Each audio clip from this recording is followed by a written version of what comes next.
Hey guys, welcome to the latest episode of Skagit Storytellers. My episode this week is with Dylan Dalgarn. I actually recorded with Dylan on Friday, so only a few days ago, but he's my new episode. Even though I have about 13 episodes that I get to put out from 2 months ago. So what happened was I had this old computer that I was going to stop using eventually, and I bought a new computer and I was going to start using that one eventually. Well, the old computer suddenly decided to not turn on Friday right before Dylan got here. So I grabbed the new computer, turned it on, and thankfully I got it to record pretty quick. So I recorded on Friday with Dylan and also with Corey Vincent. That was a great episode. And basically I just picked the shorter of the two to edit quickly and put out. So thanks to Dylan for listening to the edit so quickly. And everyone else, I'll make sure to somehow get the old computer running and grab those files off there. I don't back up stuff often, and now I'm seeing why that's a poor choice. So sorry. Scott Stories was supposed to be this week. Hopefully I will get that out next week. All right. So there's a couple really fun things happening this weekend that I wanted to share. So today is September the 20th. These episodes are released every Wednesday. So on Friday, the 22nd, the West Jones Trio is playing at the Barley and Brews in Cedar Woolley, and then Cascade Cody is playing at the Lyman Tavern. So either of those shows would be awesome. On the Saturday, there's a couple great shows going on too. There's one in Edison. The Dimes are playing at the old Edison, and Sam Chu, Dee Esser, and Turnkey Runner are playing at the Prospect Theater in Bellingham. So lots of options for music this weekend. I have a half marathon on Sunday.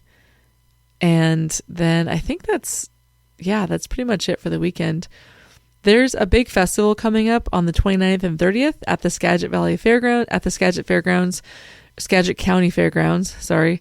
And it's cool because Skagit Bigfoot Fest has only been around for 2 years. Last year it was at Eagle Haven Winery, and this year they're at the fairgrounds. There's so much more happening this year. There's stuff for everybody, for kids, music lovers. There's going to be vendors there, just lots of fun stuff. And I think there'll be a bunch of Bigfoots walking around. I'll be there with a camera and a microphone and talking to people and sharing stories and meeting new people. It's going to be fun. So it's Friday the 29th and Saturday the 30th. So I'll be there both days. Olive will be selling her pickle books on Saturday the 30th. So come say hi to us. The other cool thing about the end of September means October's coming, and October upriver is very fun. So in Concrete in October, they do ghost walks most of the weekends, and those are tickets you have to buy online, and they have sold out in the past. So make sure you go online, just Google Concrete Ghost Walks and find all the information there. I believe tickets are $25. No kids. It's really fun. The other thing that's happening too is there's a trivia night, kind of murder mystery trivia, murder movies, music, everything happening on Saturday, October the 7th. And I'll be hosting that. So I'm hosting it, throwing together all the questions. I'll have some really cool musicians, local musicians, helping me out with the music. Sherry and Gretchen helped me last year, and it's gonna be fun. Tickets are $10, and just a reminder: in the theater, there's a couple of beers on tap. There's also a really great ice cream parlor in the same building. So lots of options there. That's happening in October. The other fun thing that's happening in October, not upriver, but in Anacortes, that's just got announced. Cascade Cody and the Unpulled Bootstraps. That's Cody, Tony Wright, and Tim Meckling, along with Corey Vincent and the Electric Band, which is Corey, Pat, and Charlie, and Lazy Acres. Lazy Acres, they're all playing at Buxton's in Anacortes. And if you know Buxton's, it's not that big. So I think it'll be a really great show to have those 3 bands playing in one spot. I'm excited to see a really packed house. It's also all ages, so I'm definitely going to bring Olive and hopefully some of her friends, especially her bandmates. I know I've mentioned this before, at least on the radio show. Olive and her friends are in a band called After School Detention. And we have drums in the house now. So whenever I say, hey, Olive, go brush your teeth, usually 30 seconds later, I hear some drums from upstairs. So I'm glad that she's enjoying them. Let's see, what else? October into September. I think that's it. All right, so this episode with Dylan is great. He's so funny.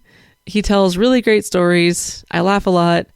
And he tells sort of a history of how he got started in music in the Valley, and how he started playing with Jack and Whiskey Fever, and sort of the new how they formed Turnkey Runner. And it was really interesting and informative, and like I said before, he's funny. We share a couple Canadian jokes in there as always. And I think the ending to this episode is probably my favorite ending I've ever had. So thank you, Dylan, for that. All right. I think that's it. Not a super long intro today, which is fine. It's actually Tuesday night right now for me. And I just finished my radio show with Miguel, and I'm tired and I really want to go to bed. It's really nice out though, because it's raining, and my studio is on the 2nd floor and we have a metal roof. And so I can just hear the rain on the roof, and I miss that. So I'm done with the extreme heat and I'm looking forward to fall. All right, that's it. Have a great week, guys. And as always, go do something hard. Howdy, partner. Welcome to one of the most northern parts of the United States of America. Travel with me upriver as we talk to a bunch of ladies and fellers and they share their tales of wit and wisdom. That's right, it's time again for Skagit Storytellers with Liz Rankin.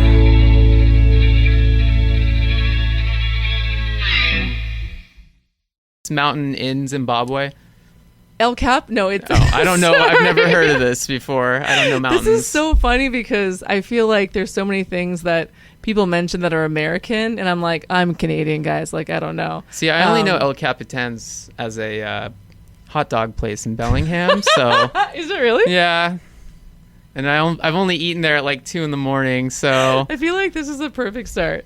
Before I go any further, what would you like to drink? I got... Oh, you can... What's options? Oh, you surprised me. So it's a Canadian beer. It's a Canadian beer, okay, yeah. Gotcha. So international, there you go. It's really good. Have you been to Canada at all? I've been to Canada a couple times.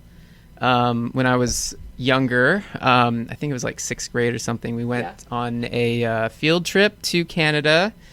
And I don't really remember a lot of that. I just remember going into some I don't know if it was like a parliament building or some government building. In Victoria? I don't know where it was. Because in Victoria on Vancouver Island, do you take a ferry to get there? We drove there. Oh, okay. Because the parliament buildings No, wait, we took a ferry. Yeah, we did take a ferry. So now you I'm went remembering. to Victoria. So memories, they come back sort of like as we start talking about it. Now I'm starting to get a bunch of images in my head. I remember we took a ferry because I had to ride back with this group of girls and their mom, and they were playing country music that I'd never heard before, and I was the only guy in that carpool, and they were just singing this country song that I'd never heard before, and I was just like, how did I get in this car? I don't know any of these. I'm not friends with any of these people. This obviously started your love of music, was this car ride. Sure, yes. Yeah, that was it. I think that was definitely it. From that day on, I loved Garth Brooks. I'm assuming it was like a very popular... It was, song. Yeah, country, pop country. Oh, you don't remember exactly what it was? No. I had no... It'll come to you in your sleep. No, it won't. That's long gone. That I just remember mostly the feeling that I had of feeling very uncomfortable that I just didn't feel like I belonged in that car. Do you think it was because it was all girls, or all girls you didn't know? It was all girls that I didn't really know very well at singing a song that I'd never heard before, and I was the only one that wasn't able to really participate in any of that either. So it just was like I was there, kind of. Yeah. And I think the mom was trying to make me feel a little comfortable. Like, she let me sit up front. So that was kind of nice, I guess. Yeah. You know? But I enjoyed my Canada trip. That was fun. Yeah. I've been there with my dad. He took me when I was younger. And then I think the most recent is I went and saw the Red Hot Chili Peppers when their Stadium Arcadium tour was happening in like 2005 or 6. Okay. Yeah, so I got to see the Red Hot Chili Peppers in Canada, which was really awesome. Wait, in 2005? Yeah. I went to that. Oh, did you? Yeah. Oh, we sat next to each other. That's how I recognize. I knew there was something. I shared this story on Shane's podcast because that was the only concert I don't remember. Like so magic. Was it a good show? It was great.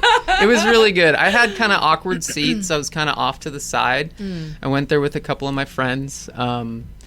And one specific memory I have from that... so Red Hot Chili Peppers was the first band that I really, really got into. So I was really excited to be there. And I remember there was this one really drunk dude who was next to us, and he was singing the wrong song to the song that they were playing, which, like, I kind of understood because they start off kind of the same. I think it's like in the same key and they kind of sound the same. But then he's just full on, as confident as he possibly could be, just singing the wrong song, and me just rolling my eyes next to him. Just like, oh, it's not the right song. But And so how old were you then?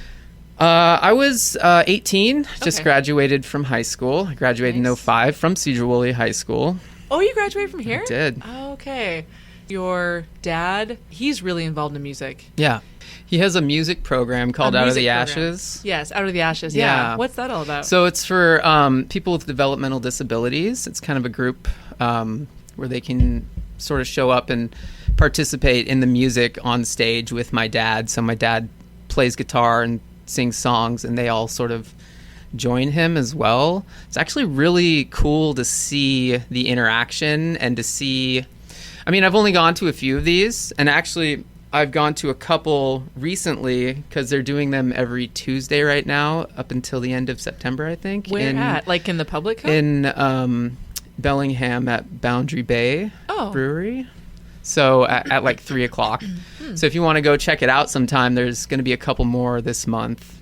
But it's really cool to watch just how it really helps kind of put them in a position they normally wouldn't be able to socially interact with on that in that setting. Yeah. And you kind of get to see people come out of their shell and do something that normally isn't in their day-to-day sort of thing. And it's a really cool thing to just kind of have to see it to sort of get what it's all about, but it's really cool. How long has he been doing that? He's been doing that for a while now. I'm not sure the exact... Like 10 years? 5 years? Probably around that, if not more. Did you, like, when he started it, were you surprised? You're like, what are you doing, Dad?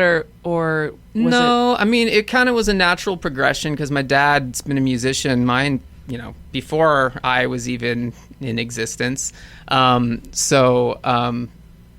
kind of what his primary occupation was being a gigging musician. So I kind of got to grow up and around all of that. It's weird because it seemed like such a normal thing to me, sort of growing up and just, seeing my dad on stage. I didn't really think twice about it. It just kind of was always sort of there. That's how you and Sean got into music? Nope. Oh. No. Did you avoid it at all costs? No, it's just... I didn't really get interested in music until probably high school. Excuse me 1 second. These aren't carbonated, are they? These beers? No. Yeah, they are. Yeah. That's great. Actually didn't get into music or actually have any sort of interest in participating in music until I was about 17. I actually didn't even really start listening to music until I was like 16 or so. I just I don't know how that happens. Like, were you just a big reader? No. Oh. No, I have what did you do? I have a stigma against reading as well. Do you? Why? I do, because when I was in about 5th or 6th grade, I think my teachers may have noticed that it took me longer to finish reading like a certain amount of pages. And I think they believed that I was having difficulty reading, but I wasn't having a difficult time actually reading. I just had a very wandering sort of mind. So I would be reading something, like reading a page that I'm forced to read. So I'm already right out the gate, not so interested in what I'm having to read. And then some sentence I will read will have my mind go down a different trail. So I'm actually paying more attention to what I'm thinking about rather than the words that I'm reading. And then I get to the bottom of the page. I'm like, oh, I didn't retain any of that because I didn't really care to read any of that. I was busy thinking about something else.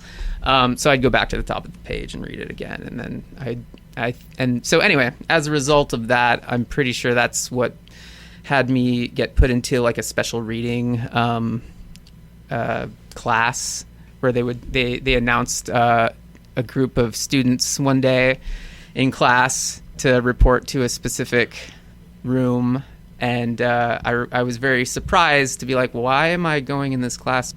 It didn't really click until later in life when I was like, oh, that's why they had me do that. But so since then, I think I kind of had a weird stigma about reading since then, because at some point I put it together that like, oh, they think I can't read very well. And so no, I didn't read a lot of books. I read all the Harry Potter books though. Okay. I've read a couple Michael Crichton books. So I do enjoy reading when I can get into a book. Yeah. And I know how to read as well. I guess I'm just thinking, what were some hobbies that you did until you got into music? Because I'm guessing once you got into music, that was all you did. Yeah. Before that, definitely. I know you're a hunter. Do you want to talk about that? Oh, Andy and Jack were talking about your hunting experience. Yeah, I guess you could say that. I'm okay. Just to clarify, I'm not an actual hunt. Did they tell you that I actually hunt? They were sharing a story about how you actually, I think it was about how you were really good at sharing stories, even if they're not 100% factual, and you can really captivate an audience. Or lies. So they were explaining, I think you guys went to Wenatchee maybe, or Winthrop, and you had a whole bar just waiting on every word. There was a group of people that were listening to what I was saying for whatever reason, and I don't know what happens after I have a couple beers, but I feel like I get to a point where I can it's like, oh, let's see where this goes. And there was an instance where I was telling a hunting story that never happened because I don't hunt, unfortunately. And I don't like to think of them as lies. They're just jokes that are extended. They're extended jokes. It's not a lie if you tell a punchline a week later or a year later. No. It's a story that I made up about hunting because I don't hunt. And I think it kind of became a running joke in the band Whiskey Fever, because I would, I'm clearly not a hunter, at least in my mind. I don't know if most people can spot that when they see me. They might. That's why I grew this beard. I knew it. Yeah, to hide the fact that maybe he does hunt. Keep the lie going. Yeah. So the joke. It's a running joke. It's a running gag.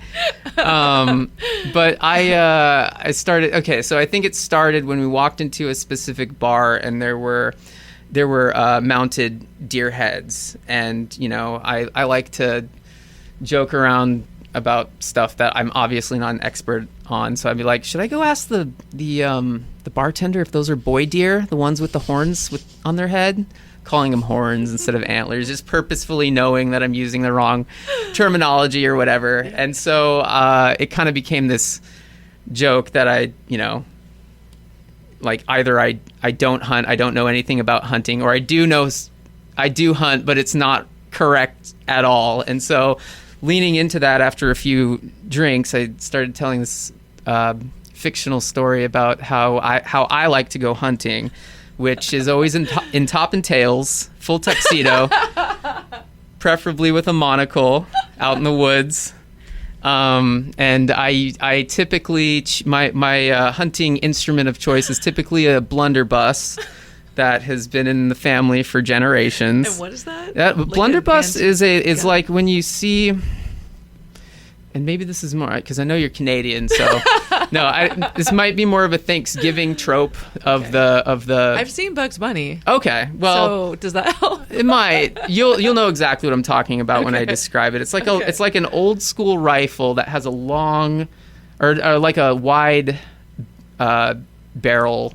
Almost at the like a end, like a trumpet that bell. goes out? Yeah, Oh, okay. yeah, like a bell. It bells out at the end, and you Got kind of just stuff it. I think people would just stuff it with whatever was around them. They don't rocks. Yeah, and it was more like buckshot sort of thing, and then they would just throw a bunch of black powder in that and see what happened. Okay. It was very scientific, I think. So that's what I would describe as my hunting instrument, and so I would. So once you got to that line, Yeah. people would be like, "Wait a minute." Well, Was that the? not everybody heard every detail about Okay. this. It was a loud bar, so Okay. there was a lot of Yeah. chatting going on and music and drama happening, which Yeah. I'm sure Andy Brown can tell you a story of some fun stories of just how weird those bars can get. Anyway, Well, actually, speaking of that, Andy needs to come on this. no, he doesn't. Yes, he does. No, at this point, from what I've heard from Shane's episode, was that he doesn't need to. Actually, it would probably be best if he didn't, just because he hasn't yet, and it's True. just this, and that he's already sort of been on proxy other people. We need to start telling jokes about Andy so that he has to, like I said, he has to come on the podcast and defend himself. Right. So. Yeah, exactly. So. Okay, Andy's your hunting maybe one partner. day. Maybe look for the 100th episode or something. Something the centennial will be the big Andy Brown. Yeah. And so so it's a loud bar, a lot going on. I'm fairly buzzed, and so is everyone else around. So I don't think everybody sort of was keyed in on all the details that I was saying, not remembering because this didn't actually happen. But so it would be full top and tails with my blunderbuss, and of course I wouldn't load it. I would say that I had my servant, because now I'm portraying myself as some sort of Trophy hunter. yeah, like trophy rich. hunter. Yes, aristocratic sort of like, oh, I don't load my own gun sort of thing. I'm not a pleb. So they would be loaded for me, and the form that I would take would be I would aim by raising my blunderbuss and looking away because I don't like all the flash and the smoke. And I would pull the trigger, and I would say that my favorite part about hunting would be about a week or two or a few weeks later when I actually find out what it was that I hit. And so my man would gather whatever it was that was struck and have it professionally taxidermied for me, and then it'd be presented to me in my lounge with my giant fireplace and with the rest of my fictional. So this is the story I was telling, the hunting story, if you will. So anyway, this lady was sort of hearing bits and pieces of my story, and she got really excited because her husband's an avid hunter, like an actual hunter who knows how to hunt with a real gun, and ran off to get him somewhere else. He wasn't next to me in the bar. And pulled him. He's like, "Oh, honey, this guy hunts." And then I'm just continuing telling my story, and the guy, I guess, just kind of leans in, and he gets really disappointed very quickly. I didn't witness this happening. I was in the throes of my fictional story, and I guess he didn't think it was as funny as I thought. I thought I was pretty obvious that I wasn't telling an actual story, and that I'm not a millionaire with butlers who collect my animals for me, or whatever it might be that I hit. Forget the reading thing. Like, do you write creatively? Like you No. should. See, I can read, but I can't write. Oh. That's the thing. No, Yeah. No, I don't. write. I guess I could. Wow. I could Well, try wait, it. Do you write music? I don't write lyrics. Okay. For whatever reason, lyrics seem to be something that I haven't delved into. Maybe it's because I don't like reading books. Maybe because of my book reading But gosh, you my can book tell aversion. such a great story. You'd think that, taking elements of that Yeah. and putting it into Yeah, you'd a think song. that, huh? I don't know. No, yeah, it could probably Write down work. your hunting story. Okay. And then just get a guitar. Maybe one day I'll write a fun hunting song, and I can present it here for you. Yeah, no, I don't. Yeah, I tell stories sometimes, I guess. Yeah. No, I like it. Oh, That's thank good. Yeah. Okay, so we kind of skipped over randomly different things and tangents, which is awesome. Yeah. But currently, so I always like to talk about how we met. I think I met you. Did I meet you at the Blue Room? You might have. That's very possible. Yeah. So you guys, But probably not. Came, you guys came to watch. I think Lazy Acres was playing. Yep. And you guys didn't have any band photos. No. So I came upstairs and took some band That photos. was of you? That was me. Oh. Wow. Are you joking? No. I mean, yes, I am. I'm not joking. I'm not joking. You don't remember? Okay. Well, I didn't know who you were. I Okay. thought you were a random No. person. The things I said No. about you, now I'm embarrassed. Jack's like, "Can you help us?" I'm like, "Sure." So yeah, I took a bunch of photos of you guys. Yeah, I don't think. Yeah, they were did, awesome. did we actually was there a handshake and I cards think I were, shook all business your cards hands. were? Well, I talked to your brother because You mean both my hands? That's how you shake like this. Yeah, at the Those same things? time. Oh. No, I talked to your brother because your stepmom Stacy Uh-huh. bought a pickle book for. Is it Max? Her Yeah. name? Yes. Yeah, my niece. Yeah, I think it was maybe my Sounds daughter's coloring book. Oh wow. And it has a pickle on it and a poop and a taco. And anyway, I think she had bought that book for her. Stacy's amazing. She's bought all of my daughter has a trilogy called The Pickle. Oh nice. So she's bought all the books for her classroom. So sometimes Olive will be walking down the hall and there's like a little second grader going, "That's the author of The Pickle." Oh, that's amazing. I know. That's so Stacey's cool. so What great. is she's a celebrity already. Yeah, a little bit. She's gonna be the next Stephen King. They are If going to things get take a darker turn, and yeah. darker. They definitely are. Yeah. No, so when I met Sean, I said, "Oh my gosh, your daughter has one of my daughter's books." And he's like, "What? Who are you?" And so I quickly explained Stacy and, "Oh my gosh, yeah." So, Oh, that's great. yeah, but that was fun. And then I'm trying to think, I think the first time we actually really talked for more than a couple minutes was at AmFest. Oh, okay, yeah. Like, what, 2 weeks ago? Yeah. Yeah, that was fun. Yeah, that was fun. Yeah. That was a good time. Saw some Um, really cool bands. So when you were talking about your iron story about why you were late because you're ironing, Oh, and then right. you forgot you might not have unplugged your iron. Yeah. So you rushed back home. Yep. And so a few days later, when I went out with I met Andy and Jack for a beer. I said, they said something about, "Oh, how are your podcasts going?" And I said, "Oh gosh, you know what? I was chatting with Dylan at AmFest and I think I got to get him on." And I said, I think he'd be really awesome. I said, he told this story that was so funny. So he's at home and he was ironing and they both laughed harder than I've ever seen both of them laughed. And they go, "He ironed a shirt?" I did. They lost their minds. Now, I got to clarify, this was a true story because now I've already established that I tell stories that aren't true. This was a true story. I did iron a shirt that you didn't end up wearing. that I didn't end up wearing. Yeah. It But was- I didn't even bother telling the rest of the story because they were losing at the fact that you own an iron and Yeah. you were ironing. Yep. Why is that so surprising? I don't know. Maybe they think I'm a slob. I think you look fine. Oh, thank you. I didn't iron any of this, by the way. I mean, I wasn't checking for creases or whatever, but A couple. anyway. Yeah. So obviously you're in a band with Jack, Yep. Turnkey Runner, Mhm. but you were in a band with Jack. Jack and Andy. Yep. Yep. Was that the first band that you were in? No, the first actual band that I was in, where I actually played gigs and we did like little recordings and whatnot.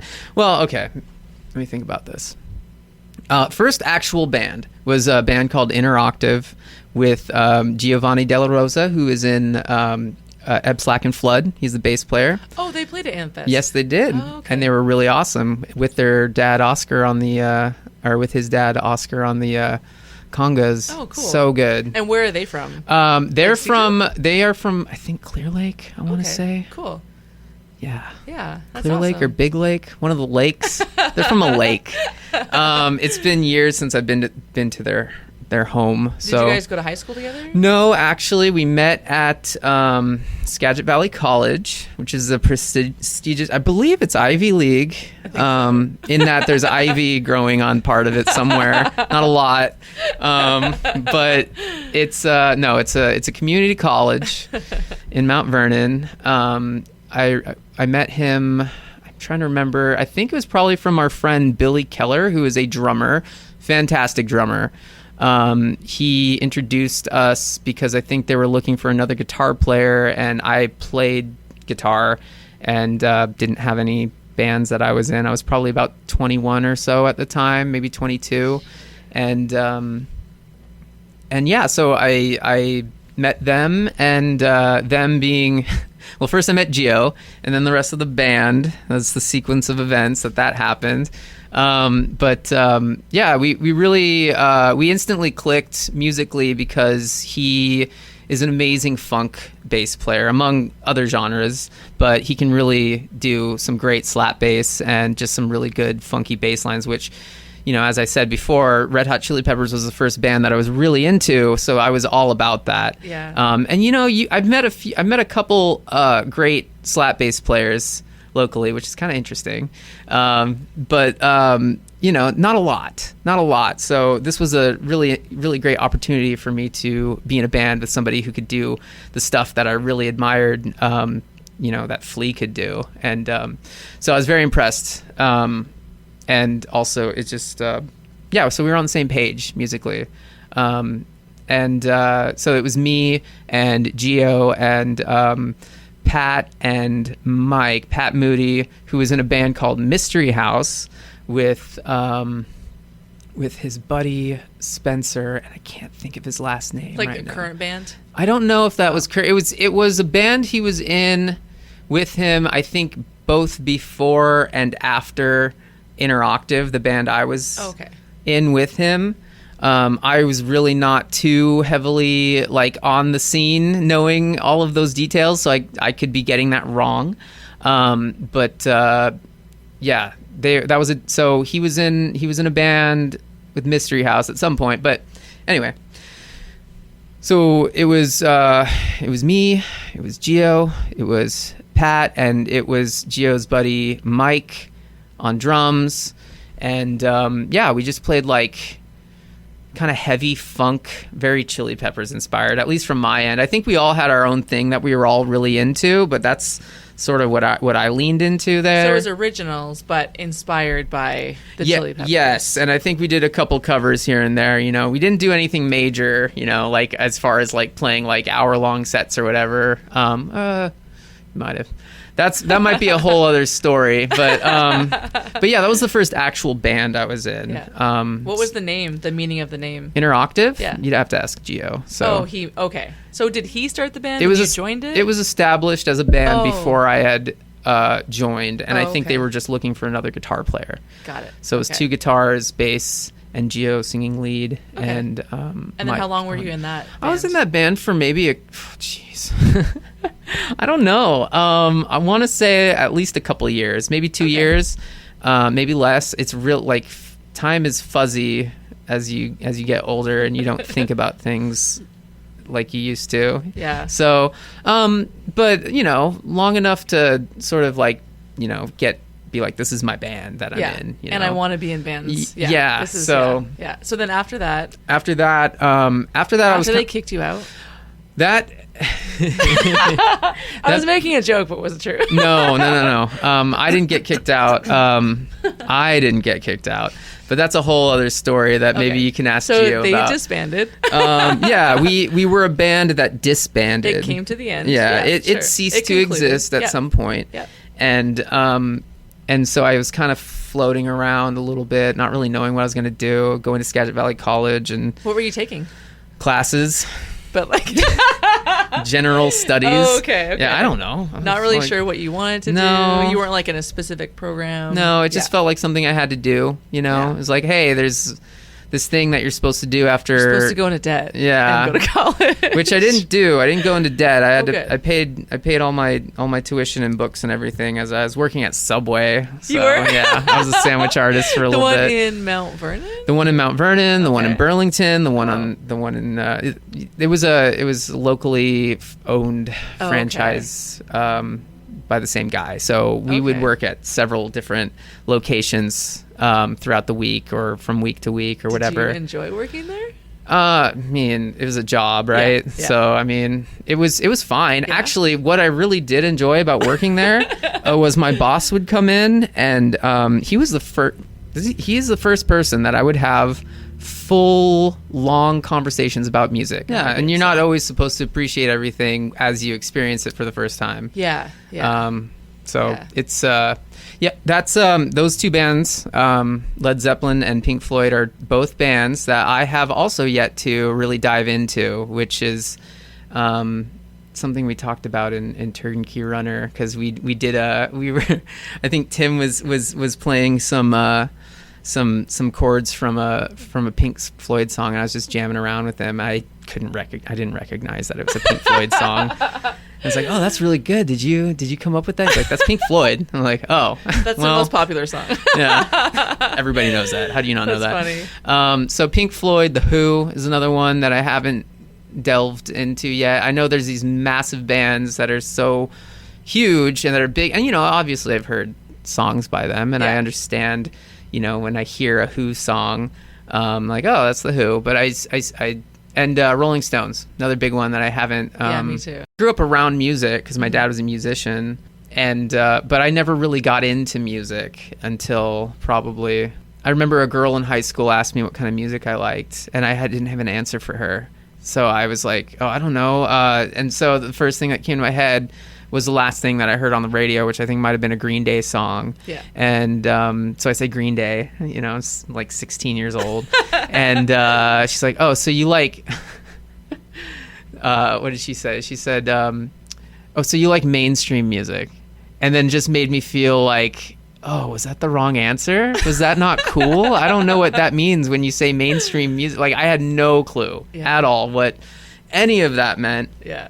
And, which is ironic because I think she was into some really mainstream music as well. But anyway, that was a big moment for me in my life because I realized, like, wait a minute, I don't even know what kind of music I like. That's interesting. Yeah. And then I think one day my brother Sean, who's the drummer in my band, he just kind of offhandedly tossed me his Californication CD that he had. It had scratches all over it, and he might have just been done with it or something, but that was the first and only CD that I owned in my life for a long time. So I listened to that on repeat every day after school. Every day after school, I would come home and just put it in the CD player, and just until I went to bed. That's all I listened to. And it completely blew my mind. The first song on that album, I don't know how familiar you are with the Chili Peppers. I mean, you go to their shows and you forget the whole. I do have a Chili Peppers tattoo. Oh, you do? But I don't even know what album it's off of. It's from Can't Stop. Can't Stop. That's from the album By the Way. Okay. That's great because a lot of times it's hard for any of Anthony Kiedis' lyrics to speak to anybody.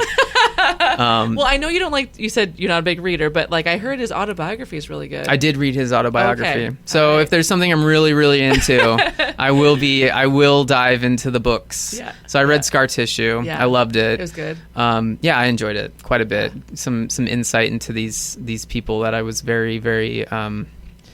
I don't want to say obsessed, but that was the only band I liked. Yeah. And at some point in my life, I realized that was the only band I liked. And I was like, whenever I talk about music to somebody, all I can bring up is the Red Hot Chili Peppers. Maybe that's not the healthiest way to be a music. So I made it a point to be more well-rounded in the things that I listen to after that. So I'm constantly trying to learn how to be a more well-rounded musical.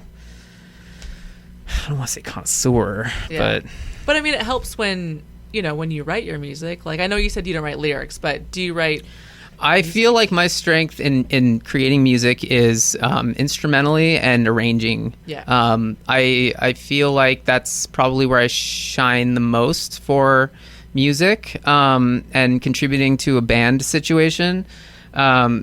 During the last couple of years when we couldn't do anything and Whiskey Fever kind of just broken up, I started a little group with my brother Sean and our buddy Roger, and that was all instrumental. And so I would have my own sort of chord structures or whatever that I would make on my own and bring it to them, and then we would build off of that. And we had this whole thing. I think there's one video on my Instagram of a backyard party we played where you can kind of get an idea of sort of what that was. And but it was all instrumental, but it was a lot of fun too. And it was more about just the arranging and kind of going on I guess like a journey maybe. I don't know. That sounds a little maybe bigger than it actually was. We were just playing music, that was fun. I enjoyed that. I love jamming. I love improvising. I think that's probably I will, if I listen to a band for the first time, I want to listen to a live version of their music first. And then if I compare it to, their studio recording, I'll see how many embellishments might be made or how many liberties they take with the guitar solo. And usually that scores a couple more points for me as that's just my personal taste. I love watching musicians be in the moment, and I think that's probably how I feel the most expressive with how I play music, as playing making up a lead if I'm playing in a live situation. And I love jamming with people. So wait, are you going to Concrete tomorrow? I think I will be. Yeah. Okay. You love jamming with people. I just heard about it yesterday, I think. So, I'll go to that. I think it's lit. I mean, from what I understand, it's a 12-hour jam from noon to midnight. So I'm working at the bar from 11 to 4, and then I said, I'm not going to make it till midnight, but, once you're there. Well, if you say it, then you won't. But I know once I'm there, time will fly by, and I'll be like, why is it dark already? Oh my God, it's 10 o'clock. Might as well stay. There's a band going in the roof now at 10 o'clock. I might as well stay. Oh, fun. Yeah. I mean, that's the thing is there could be a band on the roof. There might be 2 bands on the roof. Everybody might be on the roof. Who knows? Well, you never know what's going to happen when you go up there. Structurally sound, this roof. Actually, wait, I think another time that we met, but we didn't talk a lot, but we met at the liquor store. Yeah. For record store day. Yeah. I was like, I'm not talking to that person. No. The one giving out free beer? Yes, we did. I think that was the first time I actually sort of Yeah. I think there was 10 of you playing, I believe. Yeah, I don't know. There was quite a few. I wasn't even expecting to really play so much when I got. Yeah. I mean, I brought my gear because I didn't know what to expect. Yeah. I was told that there might be some jamming. That's what you do when you go to Concrete. Just bring your instrument and show up. And you don't know how long you're going to be there. I didn't realize I was going to be playing the entire, all of Jack's, established set that he was going to be doing, which was cool. I mean, I basically made everything up on the spot. So weren't you on that album?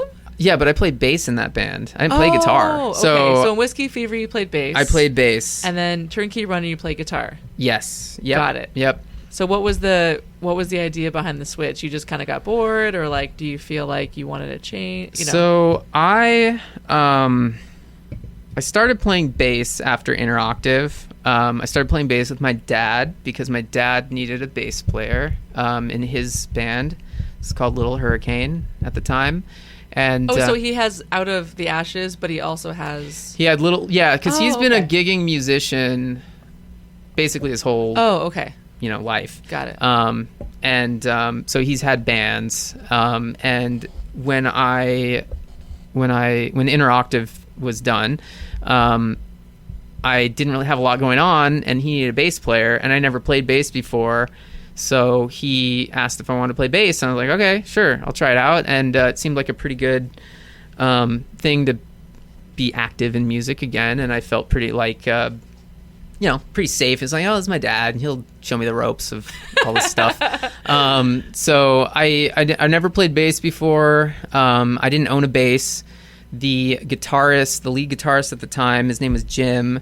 He had a bass, I think it was like a Squier Precision bass that he let me have. He said, like, this is your bass until you're not in the band anymore. I was like, okay, perfect.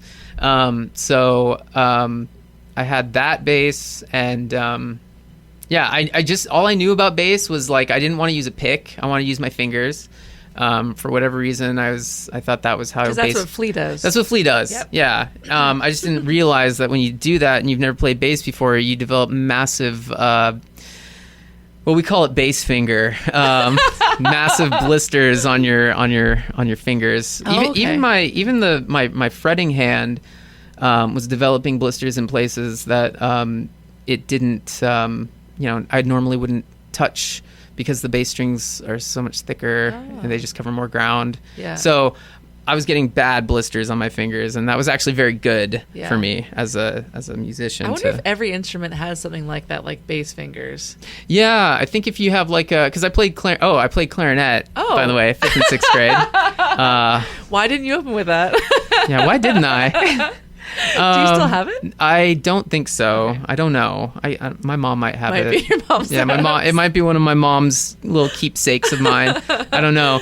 But I had a clarinet, and that's, it's a reeded instrument. I don't know if that's a proper terminology or not. Sure. There's a reed. There's a reed, and that you need to develop, what's the term, embouchure. It's your mouth strength and your mouth muscles. Oh yeah, so I play trumpet. Okay, I just picked it up again, and I can barely play. Yeah. So yeah, you have to work that. Exactly. Yeah. So I think that's sort of the equivalent there. But also, actually, you hear that pop that just happened in my thumb. I don't know if the mic's caught that. I do that every once in a while. That's from playing clarinet, because there's a rest on your right, for me, the right hand. I don't know if it's different if you're left hand. I don't know. But my right thumb had a thumb rest on it, and it would leave an imprint there, and I've developed a click in my right thumb because of that. So that's just there. Yeah. A little reminder that I used to play clarinet every once in a while when my thumb pops. But so clarinet didn't last for me. I don't know. I don't know why I was drawn to it. Yeah. There's this weird sort of ethereal thing in the back of my head saying, you should play the clarinet. And I'm like, okay, I guess I'll play the clarinet. 10 years, you'll for some reason pick it back up, and then it will just all okay, it'll come together. Maybe. Well, let's put that in the maybe pile. So you had guitar first, then you did bass because your dad. I did bass because I wasn't really doing anything musically, and my dad needed a bass player, so I learned how to play bass, and I learned a lot it was a great experience, actually, as a musician, because I'd go rehearse with these older guys who were very experienced, and sort of it gave me a really good way to see how you practice for professional, and not that we didn't do that for inner octave. I mean, we still did, but it was just a different approach. And it just kind of did a wider range of like, oh, this is, these are people who've been doing this for, a lot longer than I have been doing it. So I got to learn some ropes about that, just to see that whole world. But also, my dad knows so many songs. So a lot of times we'd play songs that we didn't rehearse. And so I'd have to learn them on stage. And, I was like 22 or something at the time, and I must have been frightened out of my mind when that was happening, because it was very daunting for me. I had a lot of stage fright growing up, which there are key moments in my life that I can remember how the stage fright died, but at that point I was still grappling with it. So when that would happen, it forced me in a position that I think ultimately, it was one of those sink or swim situations. It's like the show must go on. So I learned how to read, what my dad was doing on his fretboard and transpose it into what I was doing, just on the fly, which is a great thing to do. I recommend it for all musicians, just to dive into, any sort of jam and just do that, even if you don't think it's going to sound awesome, anyway, but. So I did that, and that was great. And it was a lot of fun too. We had a regular gig every month at this event center. I'm trying to remember. In the area? No, this was south of here. Oh, okay. I'm not gonna remember right now. That's right. That'll be in part 2 of the explanation. How did you meet Jack? And please feel free to embellish. Okay. So 1,000 years ago. No. So I went, like I said, I went to Skagit Valley College. And my first class ever at Skagit Valley College was with Jack. I think we mentioned waiting for class one day that we played guitar. And we're both 18 years old, and it was like, oh, you should come over and jam sometime. So it just kind of happened. And so I drove all the way out to Bird's View, to Jack's place, and we jammed in his house for a little bit, and then we started talking about maybe jamming with other people as well. And I knew one drummer at the time. His name's Bob Bakke. He was when I met him, he was and he might still be. I don't know. I haven't seen him in a long time. So he was very much like a punker type aesthetic. The first time I saw him, I believe he had what are called Liberty spikes on his head. I'm pretty sure they were like red and blue on either side. But he was an amazing drummer. So he must have been like 17 when we were 18. I think he was like a year behind us. So that was the only guy I knew who played drums at the time. And so we would go over to his place because he had his drum set up there in his dad's garage. And we recorded a song Jack wrote called Jordan Says. We all met in that class. Mm-hmm. It was a hybrid English and astronomy class, I believe. Oh. Yeah, so kind of interesting. But anyway, so we recorded in very, very sort of MacGyver-y put together recording situation. I think we hung a mic, like a vocal mic, above the drum set from the garage, just hanging there. If my memory serves me. I don't know, a while ago, but yeah, we recorded that song, and I think a little bit after that, Bob went to school in Oregon, and Jack moved down to Oregon, and I stayed up here. So I didn't. Our paths had diverged at that point, and didn't really come back until he moved back over here from Spokane. I remember he sent me. He sent me like an MP3 or something of his a song he wrote that was a song became a Whiskey Fever song called "I Can't Do It on My Own," and he sent me that. And he's like, "Hey, I'm writing these songs. I'm moving back over here. I want to start a band." And I think at that point he had already talked to Andy Brown about being a drummer for him, and so at the time it was just Jack and Andy, and he needed a bass player. So I was like, okay, I've been playing bass with my dad for the last couple of years. I've sort of learned the ropes there. Yeah. I can fulfill that role. And at that point, I just moved up to Bellingham, and so this was like 2013, 2012, 2012-ish, yeah. I guess.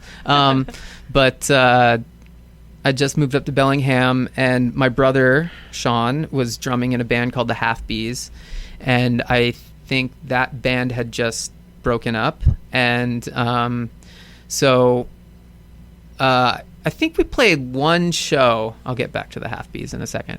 We played one show as just Jack, Andy, and myself, and we didn't have a name yet, so we called ourselves like the Procrastinators or something because we couldn't think of a band name. Yeah. And we played at the Longhorn Saloon.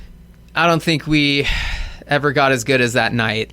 That was probably our best night. That was your peak. Yeah. And so it was just all downhill from there. So then how'd you get your other members? So back to the Half Bees. Oh, okay. That band had just broken up, and I had just been established as the bass player in this new group. And I was like, well, I know a guitar player, Mike Lamb, who was playing lead guitar in my brother's band, which was the Half Bees.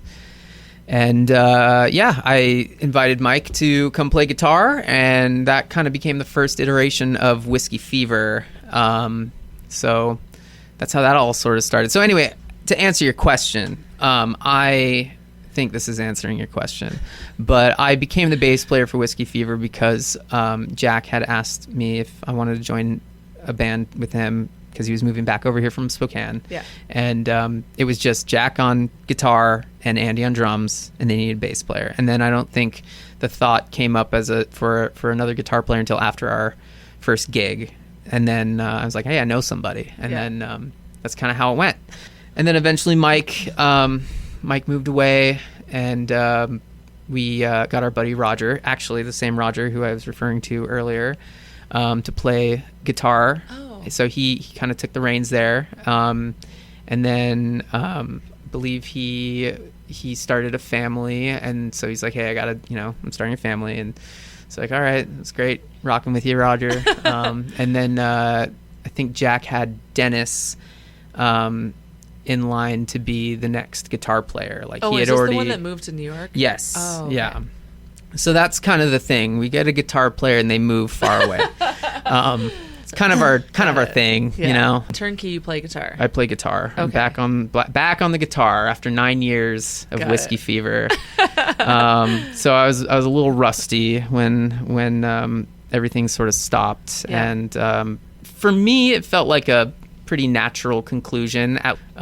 That's how I felt at the time. You know, I could have left that band at any time and been a guitar player, but I stuck with it because honestly, I really believed in, you know, Jack's songwriting. I'm a huge fan of his music, so I felt felt like this was a great thing to be a part of.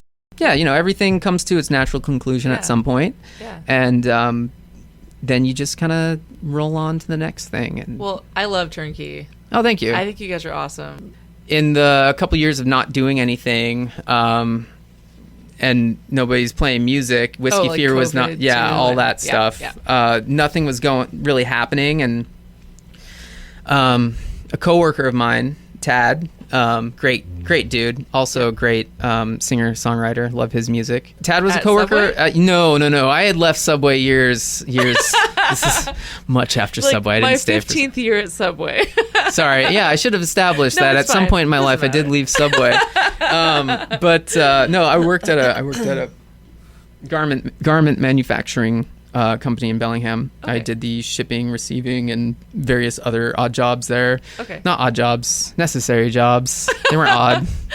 I did a lot of They were stuff. I was normal. there for like 6 years, and I learned a lot of the ropes there. Okay. But So you work with Tad. so I worked with Tad, who was a screen printer, and his buddy Tim. He approached me one day. Well, Tad approached me one day. I was like, "Hey, Dylan, you play bass, right?" I was like, "Oh yeah, I play bass." And he's like, "Well, my buddy's looking for a bass player because they have a gig coming up, but they don't have a bass player." So that was Tim and Hannah. They had a band at the time called Vandal Hands of Man, and they need a bass player. So I was like, you know what? Yeah, let me do. I've been doing anything musically for a little bit. Why not? I just kind of looked at it as like, I don't know where this is going. It might just be a one gig situation. We'll just see how it goes. So we played a gig, and it was fun. I had a good time. But at the time too, I was like, I don't want to dive back into the bass. Like, I'm playing bass kind of because they asked for a bass player and I can do it, and it seemed like a fun opportunity, but I don't know if this is going to be what I really want to do fully, or if it is what I'm going to do, then I'm going to have to start another band where I'm playing guitar because I need to play guitar. That was kind of where my mindset was at the time. And at the same time too, I'd been jamming with my brother Sean and our friend Roger, and then I was like, no matter what my next band is going to be, and that had kind of died down as well, but whatever my next band is going to be, Sean's going to be a part of it. And so I knew I needed to start a new band because this other band, I'd be playing bass. And Tim was he was like, hey, you know, if you want to play guitar, that's cool too. You know, he gave me that option, but I was like, you know, I need to start a band with my brother. You know, they have a drummer here already, so that's kind of already a thing. So no matter what, I was going to start a new band with Sean. And I wanted to play guitar. So those two things were kind of like pushing me towards I need to form a new band. And then at some point, Jack and I started talking, and he had been doing a lot of kind of solo gigs, his just acoustic gigs, and he was expressing interest in starting another band. And then I was like, well, here's the thing. I know you want to be in a band. I want to be in a band. Sean wants to be in a band. And I just met this guy, Tim, really cool dude. I bet he would be a good addition to this as well. So I not knowing that if Tim was interested in, or not, I kind of just shot him a text. I'm like, hey, I'm starting this new project, and I think you'd be a good addition if you'd want to. And then it kind of was like, oh yeah. So he was on board, and that's kind of how the whole snowball started happening. Cool. And then Tim was like, hey, can Hannah sit in on a couple rehearsals as well? So so that's kind of how that all sort of coalesced, I guess. He is very talented in a lot of different ways, many mediums. Yeah. He's a great artist. He's a great musician. He's a great cook. If he ever cooks you a burger, if you ever have an opportunity to eat anything that he's cooked, you take him up on it. Tim's coming over on Friday the 13th in October. We're going to do... We're not only going to do a 4-hour podcast with special guests stopping by. Oh, wow. Look out for an invite. But before the podcast... I'm busy that day. No, I'm before the podcast, we're going to make pierogies. Pierogies. Yes. He's the only person I know who makes pierogies. And that's food. It's like a Ukrainian, Hungarian type Eastern European. Food. Yeah. Nice.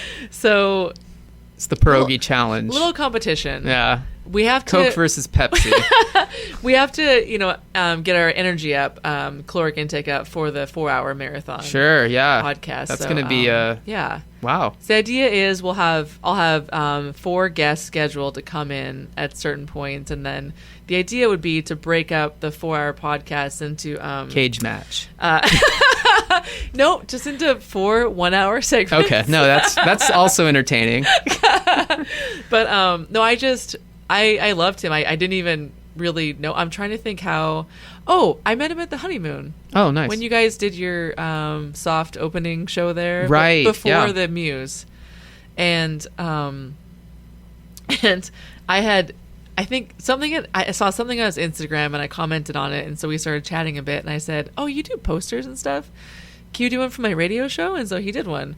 And I think our deal was every time the photo gets liked, he gets $1. Whoa. That's how we decided on it. So from you directly. Yeah, that's how I was going to pay him. If everybody listening, if we want Liz to go bankrupt quick. Wait, when Tim and I do our pierogi cook-off, can you just come over and do the whole Swedish chef thing in the background the whole time? Yeah, Bring your that's guitar. not... Okay. And can you just narrate what we're doing? Sure, it'll be gibberish. It'll be fake Swedish. And wear the hat. Okay. And the mustache. We'll throw flour in your face occasionally. Perfect. Sounds great. Can't wait. So we'll leave it for the next podcast. But, okay. But I'm excited for your brothers. Oh yeah, that would be awesome too. Yeah. Well, I love how at first I said, "Oh, I should have like the brothers on. That'd be fun." And then when I brought it up with you, you were like, "No." Well, I said that as an instant sort of. That was the first joke that came to my mind.